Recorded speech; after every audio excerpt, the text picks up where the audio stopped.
So, Kris Millegan is the editor of Trine Day Press. It's a publishing company in Oregon that publishes books no other publishing company will touch. They've published the underground bestseller on the Builder Bridge group. They've also delved into state crimes against democracy, including the terrorist attacks of September 11th, with the authors like Daniel Hopsiker and his classic Welcome to Terrorland. They've also published Barry and the Boys, also by Daniel Hopsiker, which documents how families like Bush and Clinton have been secretly involved in narco trafficking for decades, with everything that goes along with this, including money laundering and assassinations. But that's only a beginning. If you go to the website for Trying Day Press, you will find that it's a wonderland of hidden information where the author go to great personal risk to bring their information to the public. Kris Millegan has been at the forefront of the alternative media for decades and now has his own podcast. Kris, welcome to the show. Where are you? At well, Oregon? yes, thank you very much. Yes, I'm outside Eugene, Oregon. And Yeah, your the books that you published for Trying Day Press have accompanied me through life, and at different decades of my life have formed my political thinking. Everything from, of course, the Bilderberg Group, Dr. Mary's Monkey, Welcome to Terrorland, more recently, Barry and the Boys. yeah, well, I got involved. My father was a intelligence officer, and he got involved. Oh, he first was an exchange student to China in the 30s, and there he was working with the State Department. And then in 1939, he was supposed to go to Switzerland to school after college to learn about international relations. But there was a something going on in Europe in 1939, so he didn't get. He got as far as the Washington D.C. in the basement Library of Congress, and he started work under Archibald MacLeish, who was the Librarian of Congress and a member of the Order of Skull and Bones. And then he uh, they gave him a desk and told him to become an expert on the Philippines. Okay. And then Bill Donovan walked in, and my dad was at the beginning of an organization called Coordinator of Information. And then that turned into OSS, Office of Strategic Services. And then while he was in OSS, this was during World War II, he got drafted. And OSS said, great, we're going to put you into the military, going to put you into military intelligence, but you still are reporting back to us. Okay. And so then he got involved in quite a few things during the war. Uh, Worked in psychological warfare, was on MacArthur's staff, and then, well, like he told me, uh, he went through a couple of alphas and then soon found himself in the CIA. And he was in his job was branch chief head of East Asia Analysis Office. Okay, you have a station chief in Saigon, you have a section chief in Honolulu, and then you have the branch chief back in D.C.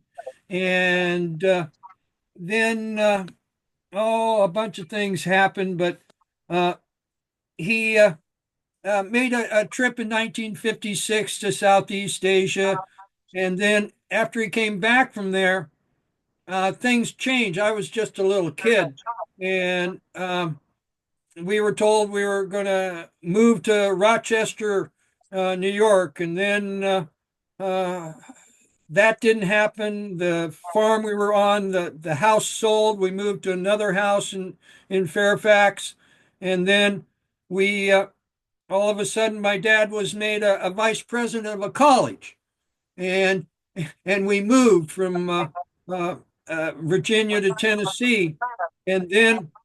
Uh, Oh, we were there a couple years. Again, I was just a little kid, and the president of the college quit, and they asked my dad to be president, and he quit and moved the whole family out to Oregon. And I was like 9 years old. And I didn't know what was going on. And then about 10 years later, my dad took me into well, he first asked me what I thought of the Vietnam War, and I gave a flip answer to my dad. I said, "Well, you have a sack of hand grenades and there's some rice patties, and you go throw the hand grenades to win it for the good guys wearing the white hats." I'd been raised on John Wayne and World War II, and then Dad said we had to have a talk, and so then. Yeah, and I think you told me you thought it was going to be the pot talk or the sex talk, right? And there was a witness from a university there in the room. Right, right. There's Dr. D.F. Fleming from Vanderbilt was there. He wrote the book The Cold War and Its Origins.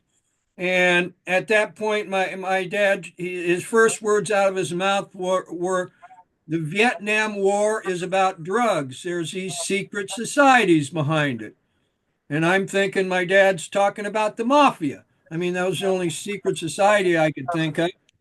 And Yeah, and you don't hear much. You don't hear much about secret societies in American politics. It's kind of even a taboo to mention it. I mean, I've been laughed at so many times for talking about the influence of secret societies. Um, it's interesting that your dad mentioned that as an operating factor. Could you go into a little bit about what he meant and what he continued to tell you? And did your well, father ever talk to you about secret societies?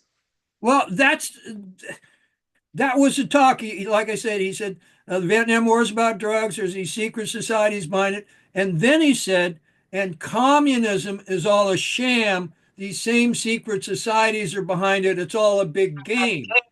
Okay. At that point in time, I thought my dad was nuts. Okay. I'd been stuffed under desks because the Ruskies were going to bomb us. It just didn't compute. It didn't make any sense to me. Okay. And so then they started to tell me all about my dad's intelligence career, which had never been mentioned in the house.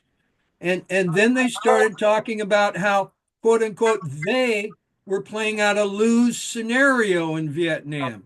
And again, it didn't compute. It didn't make any sense to me because they were trying to draft me at that time and send me to Vietnam to go kill people, but I had to kill them with rules. And that wasn't making any sense to me. I mean, if you kill somebody, you kill them, but you got to kill them with rules. Yeah, and so it didn't make any sense to me. And then they started talking about propaganda, and then I remember that my dad just stopped in mid sentence. Okay, he said there's spray pieces, and he just stopped because it was very apparent that I had no idea what he was talking about. It didn't compute. It didn't make sense to me. Okay, so I started to look into it and oh, I mean, this was, like I said, this was the day before my 20th birthday. I was married, had a 6-month-old kid, had started a record store, was putting on rock and roll dances. This is the late 60s. I was having a fun time. So He told you they were out to opiate your generation. yes, yes, What did he yes. mean by that? Get us hooked on drugs. The Okay. CIA, the CIA, Well, and not or the not secret not not societies. really. The CIA. It's more Skull and Bones. The secret society, because see, For Skull and those of us, Bones. yeah, Skull and Bones, they're a secret society. What did you tell us a little bit about them? Well, they were started in 1832 at Yale University. Okay, by William Huntington Russell and Alonzo Taft. And William Huntington Russell's family were it was Russell and Company, and it was the third largest opium concern in the world. Okay, and they uh, it's a long story about the opium, but they uh, were shipping a lot of opium, making a lot of money. Okay, a lot of big fortunes. I mean, there's a very good book from a professor in Australia, Professor Carl Trocki, called "Opium and the Political Economy," and it shows you how whoever controls the opium in the country generally control the country and the thing. And now uh, this started off with Chiang Kai-shek in China. Okay, he was the first government that started using opium proceeds to run his government.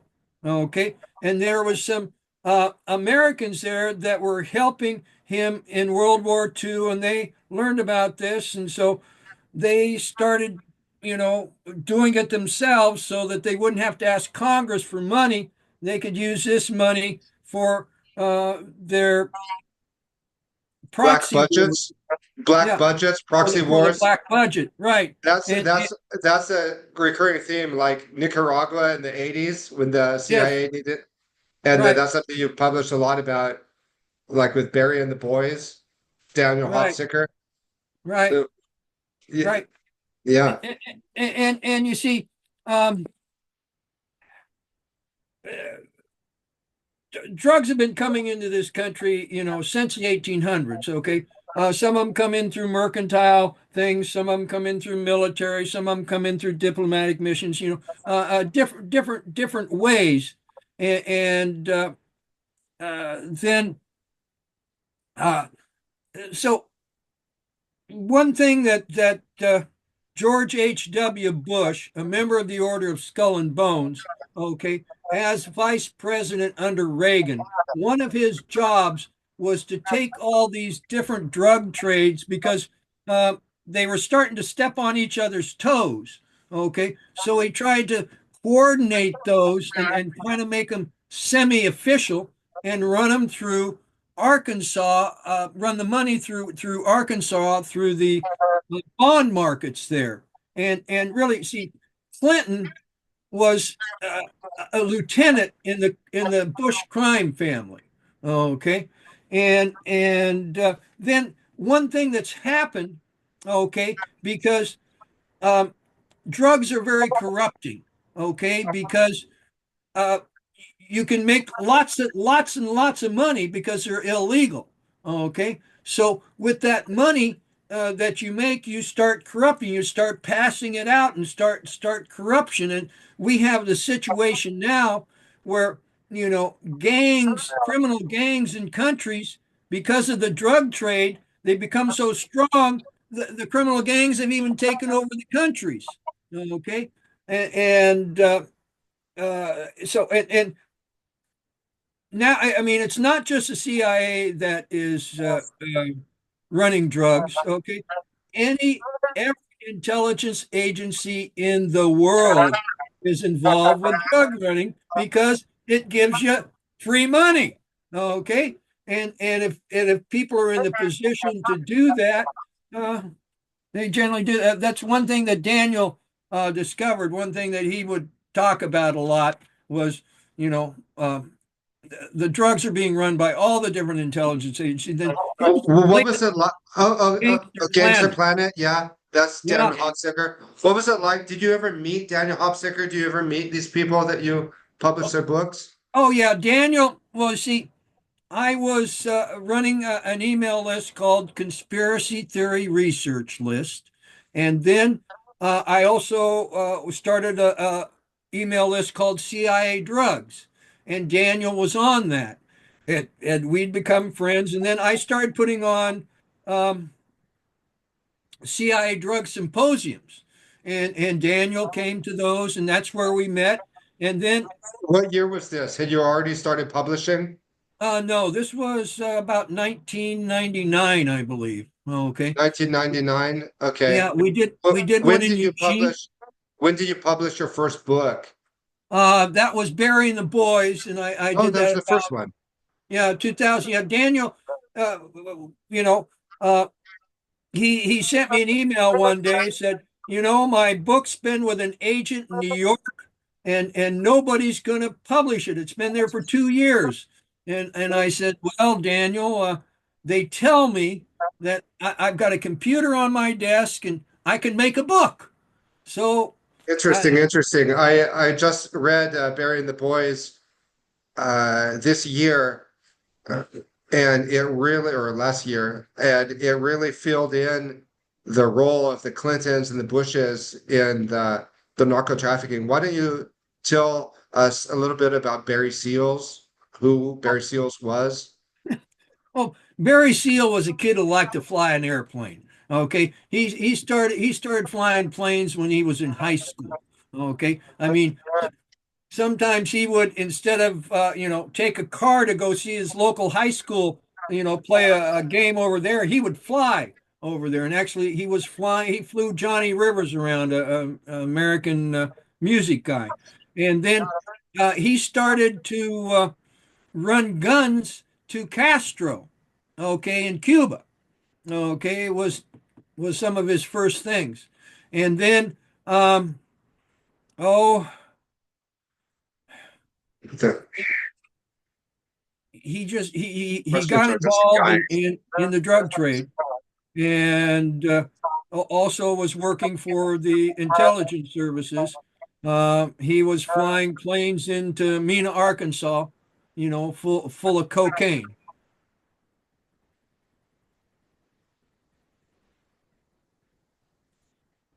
Why don't you tell us about the Bilderberg Club, who they are, how they function, what role they play in American politics, American life, world Well, politics? Talk to us about this bestseller by Daniel well, Heston. well, Bilderberg Group was a group started by Prince Bernard of the Netherlands, and it was basically a some of them were old fascist, okay, and it was basically where the top, the top leaders of corporations and a bunch of politicians and the royals would all get together and talk about how they're going to manipulate things in their favor, in the favor of the elites. So it Were was the goals basically of Bilderberg initially benign? no, I wouldn't say it was benign. No, no, no. I mean, you've had you know different power structures in the world. We've got a pretty big power structure around money, okay, and then you have a power structure around some political ideologies, okay, such as fascism and authoritarianism. So I know I wouldn't call the Bilderberg Group benign. No. How do they influence world politics? How do they control other politics? Is that with subgroups? Well, they would bring people together and they'd say, okay, this is what we're going to concentrate on, for this year. I mean, they had their meetings once a year. Okay. And so they would pick people to bring to this group. Okay. Like they brought Clinton one year. Okay. And try and suss out leaders and see if they'll, work with them and stuff. So it's really it's top money people and top political people plus the royals. Okay, I mean, why are the royals there? The book you published on Bilderberg is an underground bestseller. People photocopy it. I know publishers don't like to hear that. Yes, they photocopy it and they sell it in the third world. It's Oh, I've heard anyway, I've heard that. yeah. I've been told by people that it's all through Mexico, all through South America, all the way down to the tip of Chile. You can find it. Yes, yes, and that's okay. That's good. I mean, I'm not doing this to make money.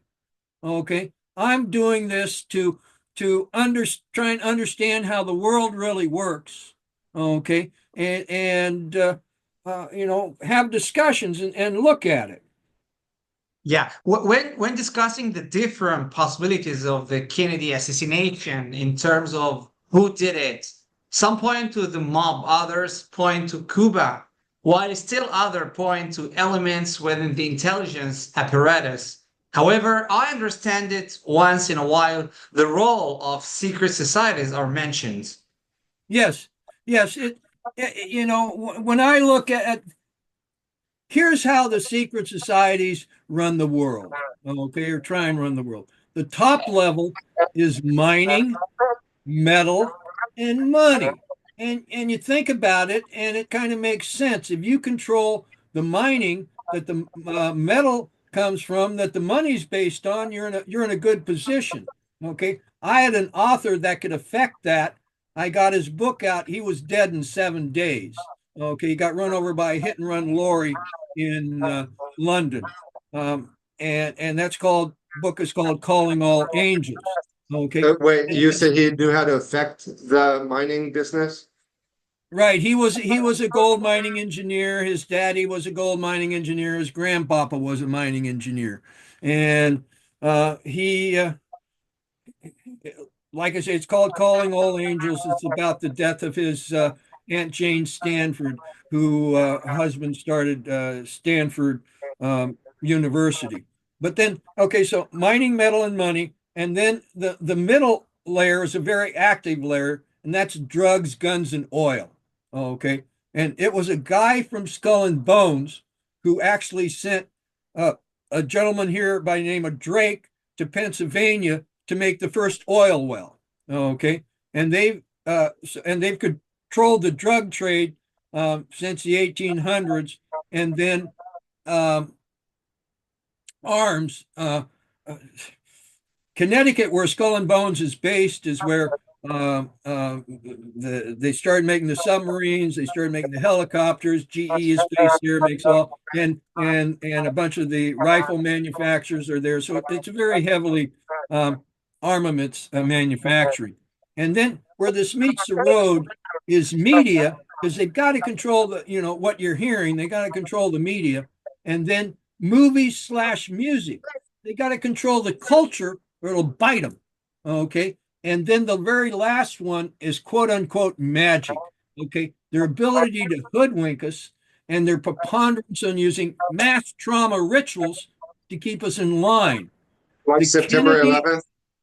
yes, and the Kennedy assassination. At its core, the Kennedy assassination was a ritual kill. It's called the killing of the king. You kill the king, you take his power, and everybody knows that you did it. Okay, so and it you can look at it at a very long-standing operation. I mean, some generals didn't just wake up one day and say, "Hey, we're going to kill the president." Okay, this when I look at the Kennedy assassination, I see ducks that were put in a row before he was even elected. Okay, and Explain the function of the patsy. well, you got to blame somebody. You don't want them coming after you.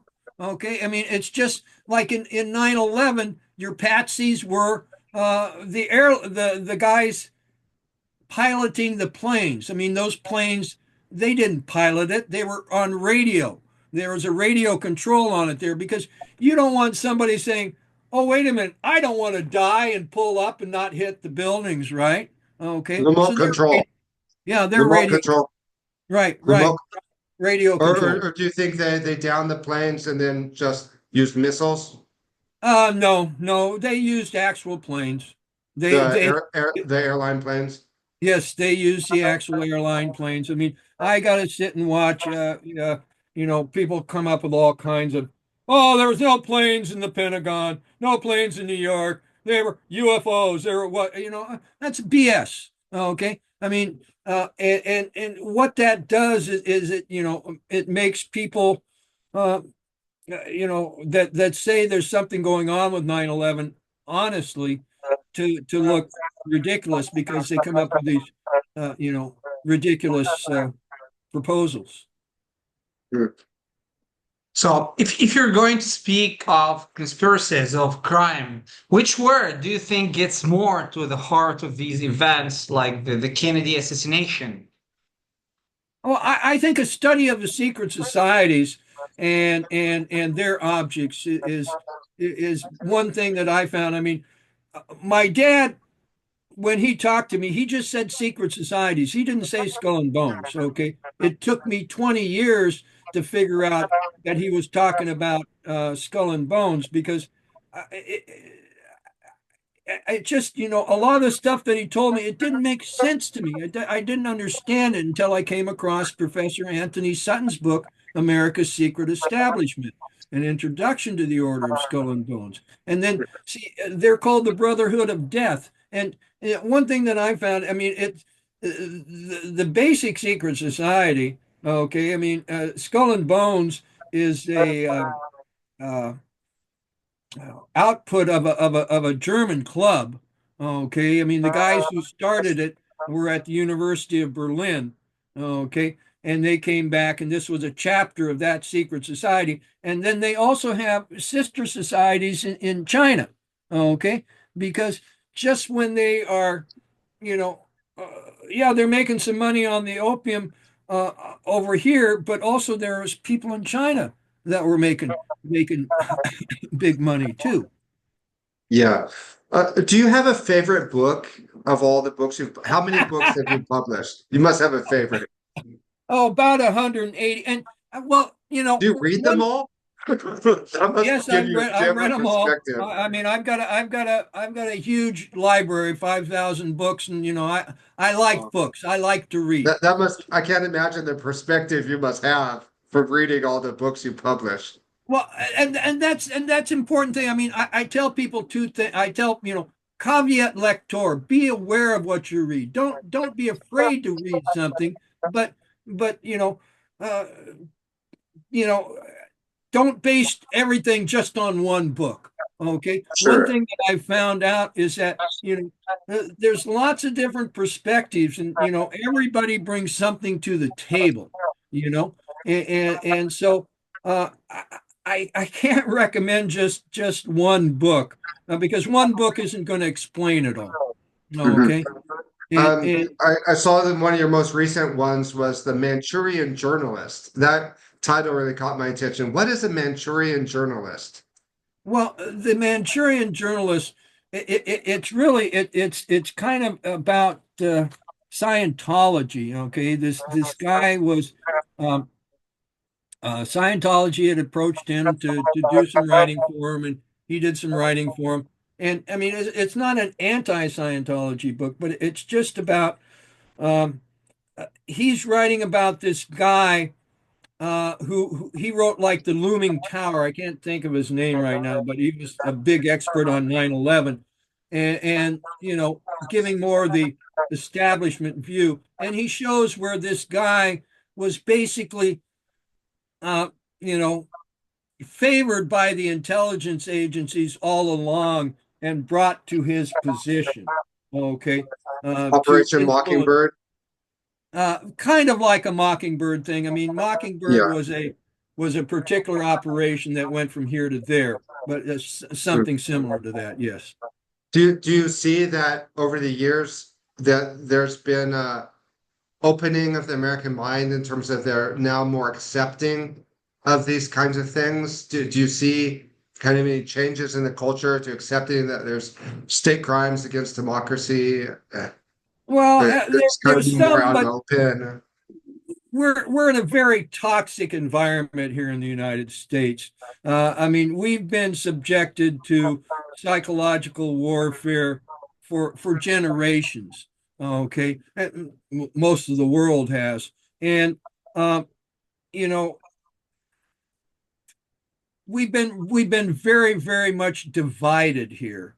Okay, and a lot of it through fake news. I mean, Fox News has the largest number of people watching it, but they lie all the time and they tell propaganda and they get, because what's the object of propaganda? Okay, I mean, when I first started uh, to read conspiracy books, okay, because I told somebody in the 70s a little bit about what my daddy told me, and they looked at me and said, "Well, you're a conspiracy theorist, you know?" So I went, I said, "Well, what's a conspiracy theorist?" So I decided to take it on as an intellectual discipline. So I went into every bookstore I could find, okay, religious, just commercial, feminist, whatever, every bookstore I could find. And I said, take me to your conspiracy section. And all of them had at least one book, Yeah, okay. And so interesting. I gathered these books and started to read them and read them and it came to me after a while. Wait a minute, because I can find a book that blames it all on the Jews. I can find a book that blames it all on the Mormons. I can find a book that blames it all on the Masons. I can find a book that blames it all on the secular humanists. And so I started to look at these books. And, well, these are kind of formula books, okay? I'm not supposed to like you, and you don't like me. So let's throw stuff back and forth, to get us fighting each other. Okay, so and then see, and the other thing that I learned in conspiracy theory is that a conspiracy theory doesn't have to be true to be effective. Okay, and so this person over here believes this conspiracy theory. This person over here believes this, and so you got these people fighting each other and about BS. Okay, Yeah, and I don't think the term conspiracy theory is that helpful. It's come out that that was used by the CIA to discredit those who question the JFK assassination. Lance well, DeHaven yes, Smith that's proposed, that's an speaking of, old canard.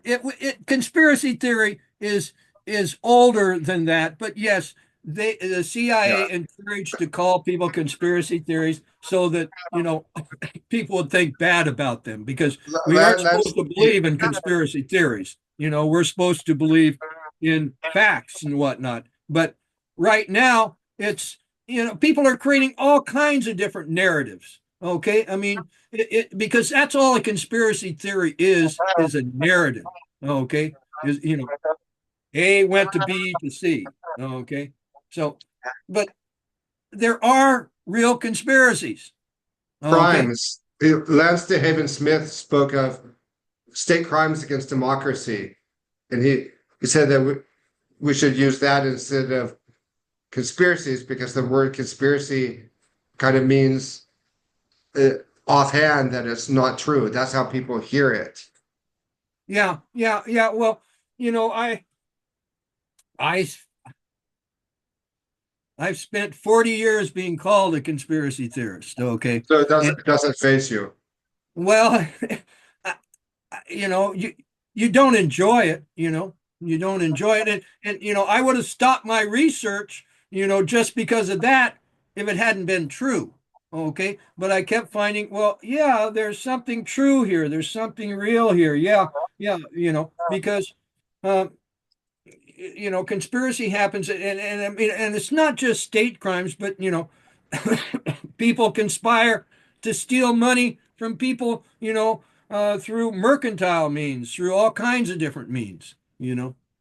So, Has anybody from the intelligence services told you anything that wasn't published and you might be able to share with us that would be surprising? oh, well, was very interesting early on. I would, sometimes search out and, talk to old spooks and old military people. Okay. Spooks, yeah.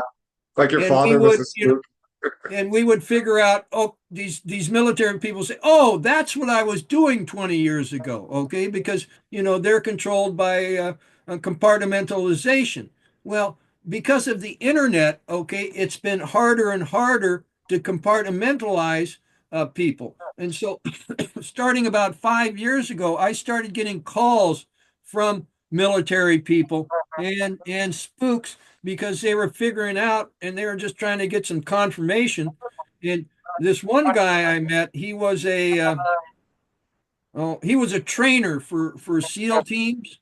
Okay, and one thing, and he told me one time they were in revolt. They were very upset about how they were being used. Okay, and he told me about this uh, gun, a rifle, okay, that they have that can hit targets over a mile away, okay, with very good accuracy. And the bullets have a little camera on the tip, okay, so the people back in the Situation Room can watch the action. Interesting, interesting.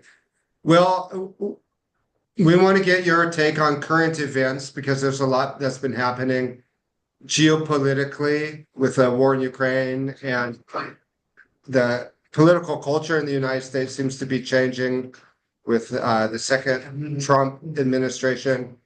Would you care?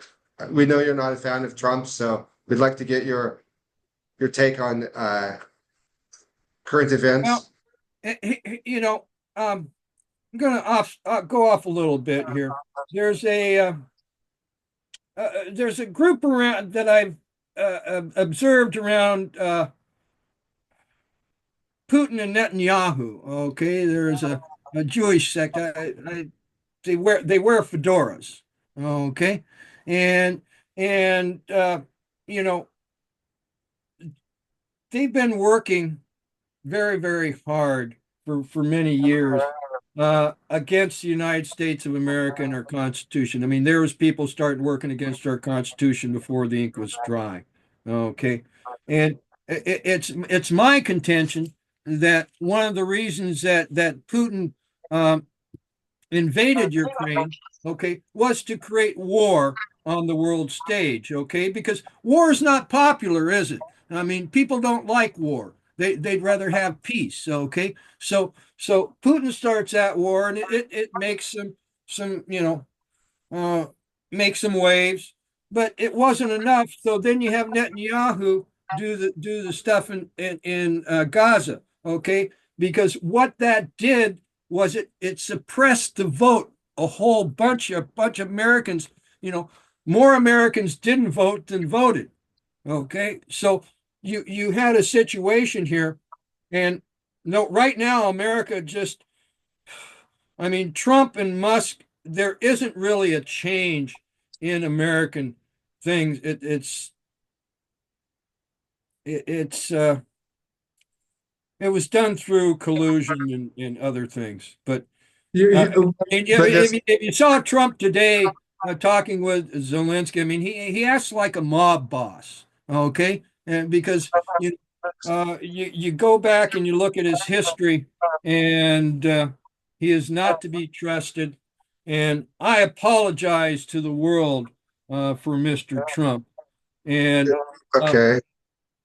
The populism, though, it's new in American politics. It's a new oh phenomenon. no, we've had populism here for a long time. I mean, Okay. the whole America First thing goes back over 100 years. Okay. You're not relieved that there's not somebody in the White House with the name of Bush or Clinton. Well, yes, yes, I am, and whatnot. But Trump is just why does he want Greenland? Okay, you go back and Yeah, look at what the powers that be would like to do. I mean, they'd like to create a North American part. They'd like to create, these different things. So, it's just another way to get to control by rich people. And I'm a firm, I liked Abraham Lincoln. Okay, government of the people, by the people, and for the people. Okay, and that is not what Trump is delivering. And uh, I mean. Any of Trine Day books been made into movies? Uh, well, that's an interesting question. Okay, uh, Daniel Estulin. Okay, with the true story of the Bilderberg. Okay, that came out of he was in Spain, and he had a very good agent, and that agent got a contract that said, well, if this book gets made into English, there's going to be $126 million blockbuster movie. Okay. And so Daniel was in the United States one day, and we went to LA, and sure enough, I met with these people, and they were saying, "Yeah, we're going to make $126 million movie about the true story of the Bilderberg Group." And these people owned the Terminator franchise. Okay, and I said, well, you might have some political problems, and they said, oh, there won't be any problem. Once Terminator 4 comes out, we'll have enough money in our bucket, won't make any difference at all. And I said, okay. And yes, they came to Madrid and announced a $126 million movie. But gee, you know what happened? Well, What? about six weeks later, their company went bankrupt and they didn't make the movie. And I talked to people in Hollywood and they said, oh, uh, they still have their money. We don't know what happened. Okay. Then, okay, the executive producer for the TV show here, 24, saw how 24 was being used to propagandize the American people. Okay. So he looked around for real books. He found ours. Okay. He wanted to make three of our books into movies. Okay. I'm I get them in contact with the authors, go down there, have these big meetings, and they bring other people in, Academy Award winning directors. They're going to make these movies. Well, he's got Nick Bryant there for the Franklin scandal, and I get a call from this guy. He says because he'd been in a meeting with Nick, and Nick had left, and he'd gotten a call said it was a computerized phone voice, and it says, "We're very glad that you and Nick are working. We hope this works." And he was able to trace it, and it came from the back office of an FBI agent office in Boston. And he asked me what's going on. I says, well, those people are probably right there in LA because if you know what you're doing, you can spoof the federal phone system. Okay. And so I got Nick to get back to the office. They got another phone call. This one came from the back office of a Seattle FBI agent. And, and so they were working on this. And then I get a call from him one day, and he says, "Gosh, there's this white SUV chasing me all around town. I can't shake him." And this guy was driving a Ferrari. Okay, he says, "I can't shake him," and so, but they kept on working on these movies. Okay, then he called me up one time and says, "Hey, they're trying to get me fired. There's a rumor that I'm out selling OxyContin on Sunset at night." Says my boss knows that's not true. So they kept working on these movies. Then he calls me and says, well, I got to take a sabbatical. And I say, okay, what's up? And he tells me somebody met his wife on a street corner and says, if your husband doesn't stop what he's doing, we're going to kill him. And then you, what are your children going to do? Wow. Okay. So he comes back from the sabbatical, calls me up and says, well, I guess we're just making Will Ferrell movies. Okay. Wow. Incredible. It's Uh, interesting the tactics that the intelligence agents use to keep a lid on this thing. And you think everybody knows that the intelligence agents and apparatus throughout the world sell drugs, but everybody doesn't know. And it's like the stuff that we're talking about would be very surprising to a lot of Americans. And it's interesting how they keep a lid on the media. right. Well, that's one of the things they have to do. And then we did, because Netflix did come out with one called American Murders, the Danny Casolaro story. Okay, that was based on one of our books. Uh, what's that? The Last Circle. Okay. And it's a very good book, and that was like a four-part series, and did very well. And it's my hope that later on, you know, Okay, so you actually have one of your books made into a Netflix series. yes. And what's the storyline around that? What's it called? Dan, it's called American Murders: The Story of Danny Casolaro. Who's Danny On Casolaro? Netflix.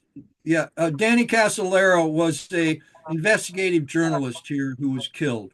He was looking into the oh, what do you call it? Oh, name for a big organization. He was looking into corruption, and it, the corruption, it ties together the drug running, intelligence services, the mob, and different things. Before we let you go, can you tell us if there's any new books you're about to publish? Anything on the pipeline? I've got one called Two World Wars and Hitler, Who's Responsible? Very, very good. Also, we have Esoteric Hollywood 3 coming out. Is that Jay Dyer? Yes, yes. Okay. Yeah, I've seen some of his videos. Interesting. Interesting they Yeah, mentioned that. yeah, Okay. Jay, a very nice guy. Jay Dyer, yeah. Okay, Kris, the video that I did with you in 2019, YouTube banned it 3 years later for medical misinformation, even though we didn't talk about anything medical. But it's up on my BitChute channel, and now we're doing the podcast together. I don't know if you remember from 2019, but the books that you've published have been like the soundtrack to my life. They've really formed my political imagination, everything from Bilderberg to Dr. Mary's Monkey to Burying the Boys. So there's something for everybody. And we want to thank you for all the good work you do, trying to get the truth out there. And you're a legend. And how can people follow your work and get in touch with your podcast? You have a podcast now? Yeah, trineday.com. Okay. Trineday.com. And we have a podcast, and we also do a roundtable once a month too. Okay. With Paul Fitzgerald, who was one of the Fitzgeralds of John Fitzgerald Kennedy. And they're all very interesting. Okay. Here it is, tryandday.com. Yeah. Yeah, yeah, Yes. Yep, that's it. Okay, Kris Millegan. Yeah. Thank you so much once again. Thank you. Have a nice day. Thank you too. so much, Kris. Thank You you. bet. Peace. Thank you. Goodbye. God bless. Bye-bye.